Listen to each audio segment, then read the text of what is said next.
In life, we encounter people every day, all of whom have stories to share. We rarely take the time to ask people their personal stories, many of which will touch, move, and inspire us in some way. Matt has a passion for making authentic connections and learning about people from all walks of life. He has lived a life of giving back to the community and making a difference in people's lives. Are you ready to meet fascinating people and hear some inspiring stories? The Matt Hilton Show will introduce you to a world of possibilities you never knew existed. Sit back, be present, and enjoy. Here's your host, Matt Hilton. Hey everyone, Matt Hilton here. Thanks for tuning in to the Matt Hilton Show. Today's guest is a wonderful friend of mine, and she's truly a fascinating person. She is 87 years young. She has been an opera singer here at the Dallas Opera, and she has taught music at Woodrow Wilson High School for 28 years. She's now retired and enjoying life, and she is here to tell our story. You don't want to miss this episode. Stay tuned for a word from our sponsor. With almost 20 years of real estate experience in the North Texas area, the professional realtors at Hilton Realty Advisors have helped over 500 clients with their housing needs. Hilton Realty Advisors covers all areas of real estate: buying, selling, building, investing, and renting. We deliver the keys to homeownership to all through integrity, love, and joy. Call us today for all of your real estate needs. Hey everyone, Matt Hilton here, the host of the Matt Hilton Show. Thanks for tuning in today. Today's guest is a very special lady, and you do not want to miss this episode. Marca Lee Bircher is here with me today, and we are going to hear so much about her life and the people that she has impacted in so many ways. And Marca Lee, thank you so much for being here today. Oh, I appreciate the invitation. It means a lot. And I love to share wonderful things that I've been privileged to enjoy in my life. And it has been a very eventful and colorful Eventful life. and colorful. That's interesting. Yeah. Choice of words. So, wow, where do we start? Where would you like to start? Oh, I guess I grew up on the West Coast. Okay. And my first introduction to opera was my father, who took me to see Faust when I was in the 9th grade in the Hollywood Bowl in Los Angeles. It's the most impactful thing. I'll never forget it, because I sang with the Dallas Opera for 6 years and loved it. I've always loved opera. I've taught voice, and I've been a choir director for too many years to count. I don't know, because there were several different episodes. And it kind of started my love for music, although I had violin lessons from when I was 6. And so I started out with a love for music. My daddy loved music. He sang. And my life has been education and music. Yeah. Mostly. Education and music. Singing. And to me, singing is so much a part of who I am that I can't really give it up, and I know I should. I gave up singing solos a long time ago because it was kind of obvious that I should. And I have friends who were singers who sang too long, and I didn't want to be one of those. But I'm still singing in my church praise team, and that's part of who I am. And when I have to give up my singing, it'll give up a huge chunk of me.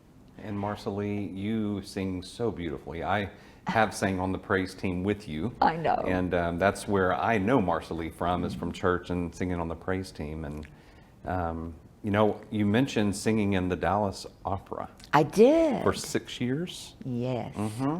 I sang with Maria Callas. Okay, I don't know who she is.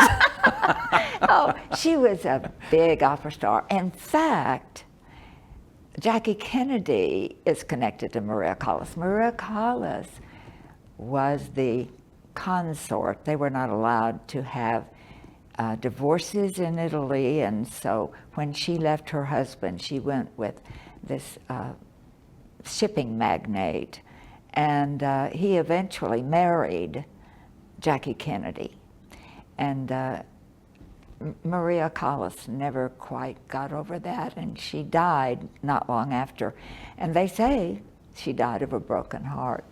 Wow. But she was a big opera star in the 50s and 60s and 70s, really.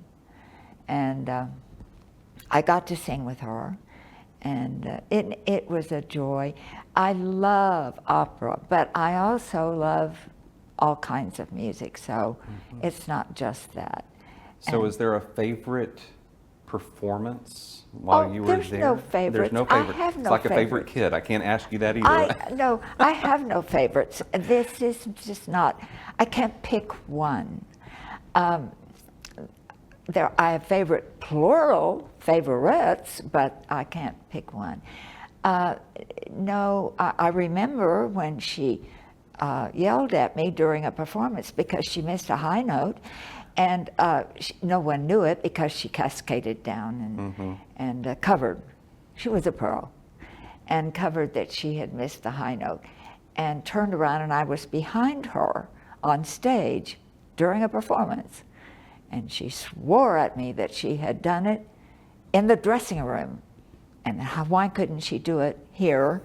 And I had to face the audience and pretend that she wasn't swearing in my face. Right. But, and that's a memory, but it's just a lovely experience. I sang with Joan Sutherland, who is another famous opera singer who, if you're not into opera, I'm sure you don't know the name. But these people were luminaries in my music world.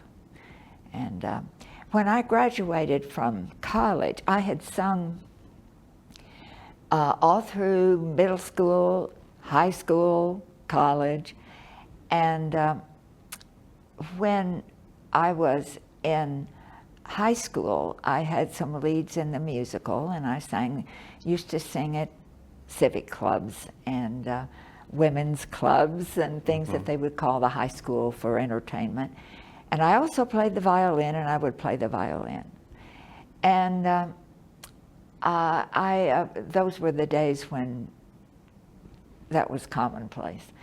And it was, in the summer times when I would come home, I would be hired by funeral homes, and I would sing for funerals for people who didn't have a singer and who would say, ask the funeral home to find a singer.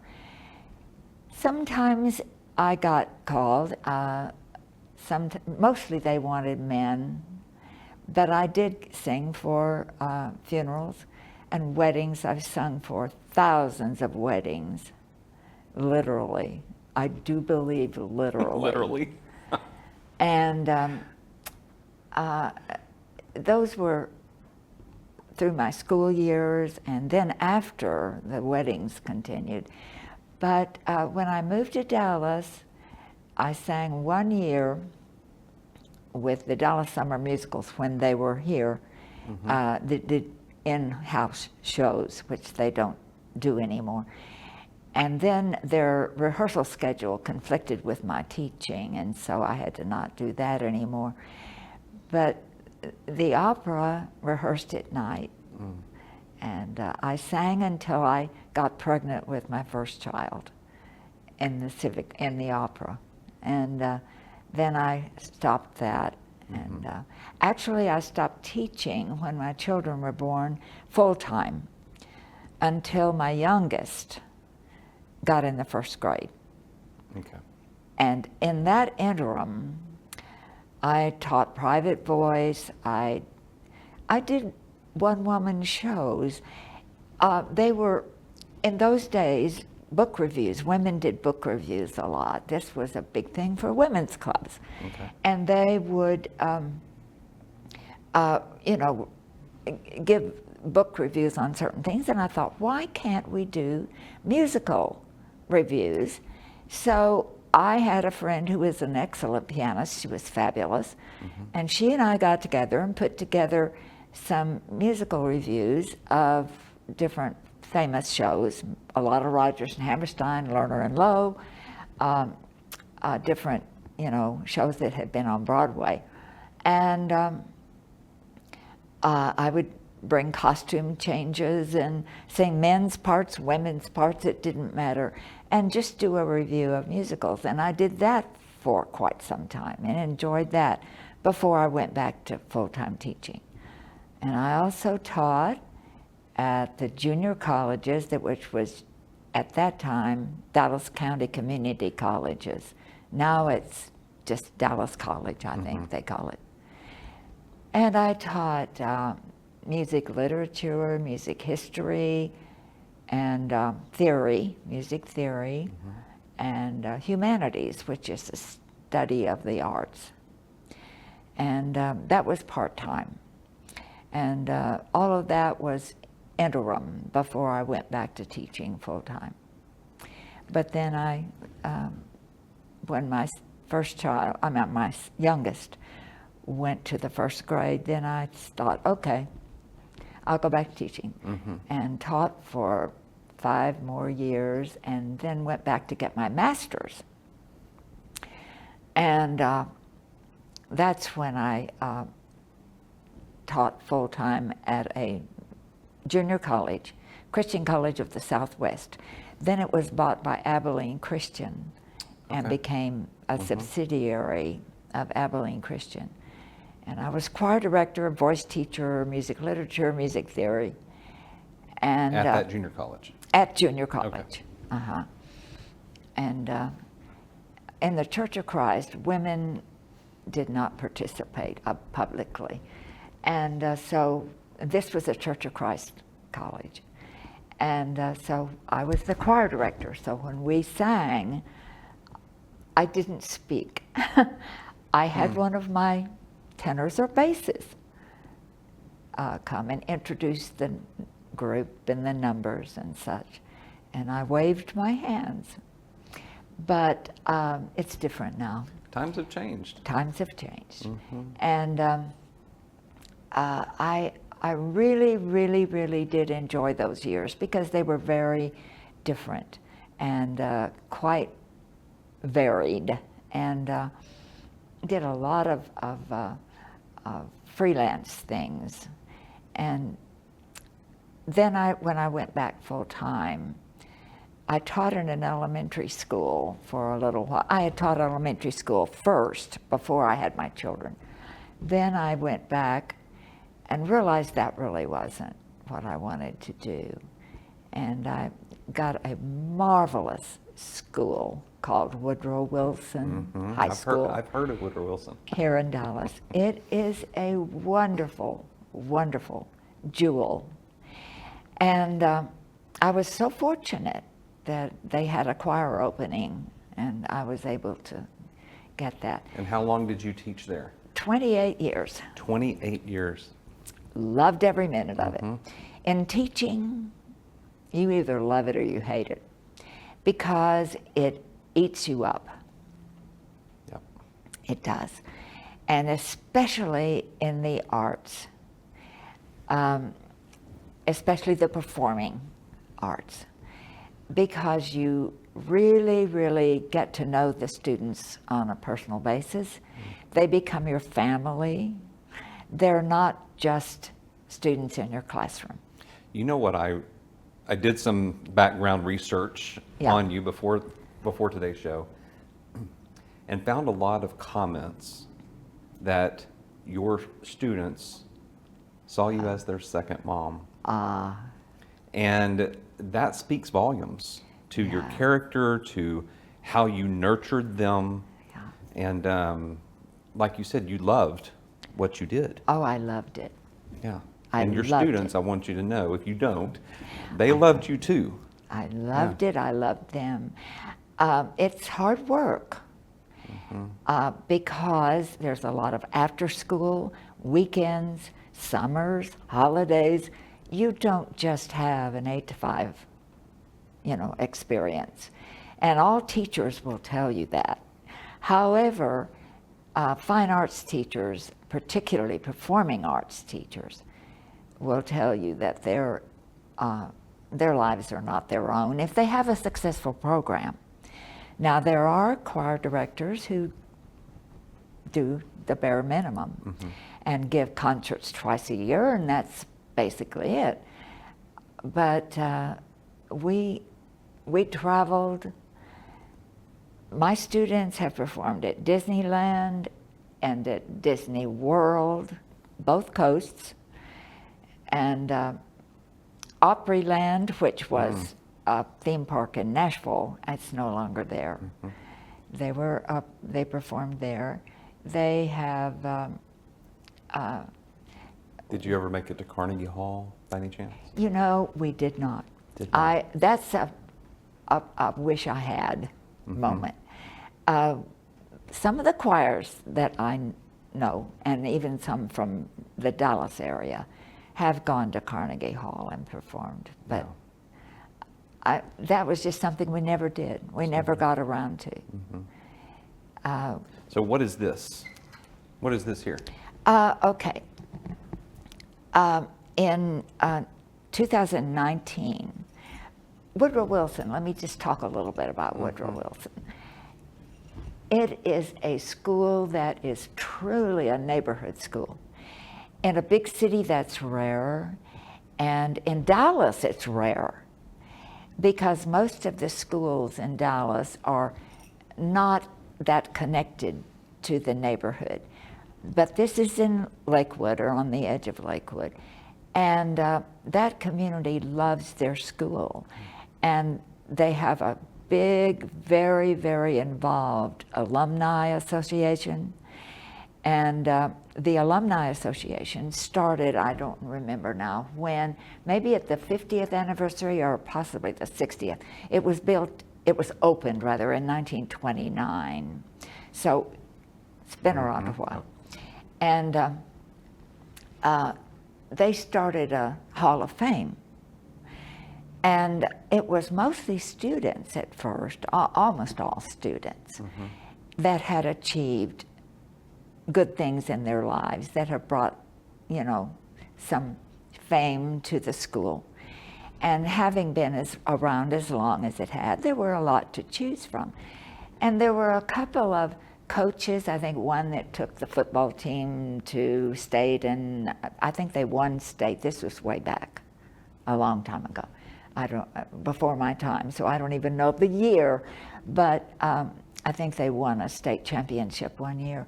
And during the war and after the war, the big war, World War II, they had a combination band director and ROTC director that made the Hall of Fame, and the coach. But I think I'm the first classroom teacher that has been inducted. I may be the only classroom teacher. I'll have to research that. I'm sure somebody will fact check that. I'm sure. But there will be more, because we are nominating some that I worked with that deserve this mightily. And I hope will, in fact, I'm sure they will be inducted into the Hall of Fame. But this was in 2019, and it was a wonderful, wonderful experience, because it was a tribute from the place I lived my life for 28 years. One of my teacher friends that was worked with me in the musicals and with my show choir was also a theater teacher, and I taught theater and she taught theater, and she's a choreographer and was a professional dancer, and she has become one of my closest friends. Again, my school connection, my students, the teachers I worked with, and I'm one of the group of students, and I are nominating her for this next induction. Her name is Patty Hardman. Okay. And we hope, and I'm sure, that she will be inducted into the Hall of Fame, because she deserves it. And, just as you did. Oh. And yes, and in 2019 you were inducted, and this is a medal that goes along with the Yes. plaque there that you have in your hand. Yes. And this is one of a few things that Marca Lee brought today to share in a segment that we call our show and tell. So Yes. these are things that bring joy to her life when she sees them. And she told me when she walked in, she was like, there wasn't just one thing I could bring. It's like, saying pick your favorite child. You can't do that. These are some items here that are displayed that bring her joy, and this is one of those items. Yes. And so that was in 2019. Yes. Yep, 2019. And so let's talk about this in the middle here. 22, I think it was 23, 22 or 3. I think it was 3. I think it was the year that I retired. I won the Texas Medal of Arts Award. And that is amazing. They have an arts education category. They have a film category, they have a music category, they have a philanthropy category. They have several categories that contribute to the arts that people have excelled from Texas. And I was the second recipient of the Medal of Arts Award for education, arts education. Yes. And that just means the world. This is a picture of the awardees that year. And Charlie Pride is there. And here in the middle. And Tommy Toon, who was a Broadway star. And, oh my goodness. Brenda, help me. Fess Parker. Yes. Isn't this, okay, I'm nearly 87, give me a break. Fess Parker, who was Daniel Boone on television, and who else did he play? Davy Crockett, and anyway, he was a television star. The most gracious man, and invited me to his ranch in California. Never made it, and he's gone now. But these were wonderful people. This was a fabulous award. I am, over the years, all of the Texas natives that have excelled in the field of the arts have been listed among this group. And it was an out-of-body experience. Did you have any idea that you were being presented with this, or was it a surprise? No, well, it was a surprise that I was nominated, and then when I was chosen, yes. But, I'm going to go back to Woodrow Wilson for 1 second. One reason why I got all the awards I did, which I got many over the years, it's a secret. The secret is being nominated. There are a lot of teachers that are wonderful and who excel, but who do not do it in a community like Woodrow Wilson High School. And they would nominate me for everything. And I got a lot of awards and a lot of trophies and a lot of things that I'm very proud of, but I would never have been able to have without this support. And this was an unusual situation. You just don't find that very often, especially in this day and age. Yeah, so you make a great point as far as being nominated being the secret, right? So if people see someone who is deserving of an award or for a recognition, sounds like what you're saying is go nominate them, right? Yes. Yeah. The high profile section that they did on me in the Dallas Morning News was instigated by a Dallas Morning News reporter who saw one of my shows and said, I think I would like to do this review of you, this interview and feature. High profile. Yeah. This is a whole section of the Dallas Morning News. Tom Landry, Stanley Marcus. I mean, people like that had been interviewed. They never interviewed a teacher, and I was blown away. And the fact that they would interview a teacher got me. But again, I was in the arts, and I got the recognition and the approval because of the connection that you get from the arts, rather than just a closed-in classroom where all you have is your students and their parents. You don't get what I was privileged to get, which is a recognition beyond my classroom. Yeah, for sure. And that is a ripple effect through the students that you taught. Yes. Right? Yes. I made a post about having you on as a guest today, and I told you this before the show. Yeah. Elaine Williams Oh, said yes. that, you know, you were her choral director and you were like a second mom, and it was just, and she's actually going to be an upcoming guest on my show. Oh, And, I love her. Yes. Be sure and Yep. tell me. So she Yes. is now a speaker and a comedian and has great stage presence, and I'm sure you had something to do with that. In the beginning. In the beginning, yes. So do you know of any of your other students offhand that have gone on to accomplish things that you were proud of them for Yes, doing?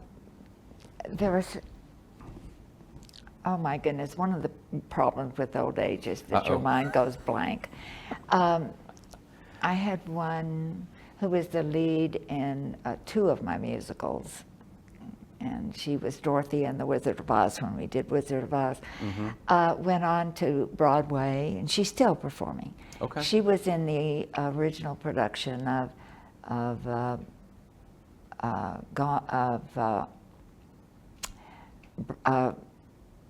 well, now see, my mind's blank. It's just when I get it. And I'm sorry, part of it is just old age, I'll tell you.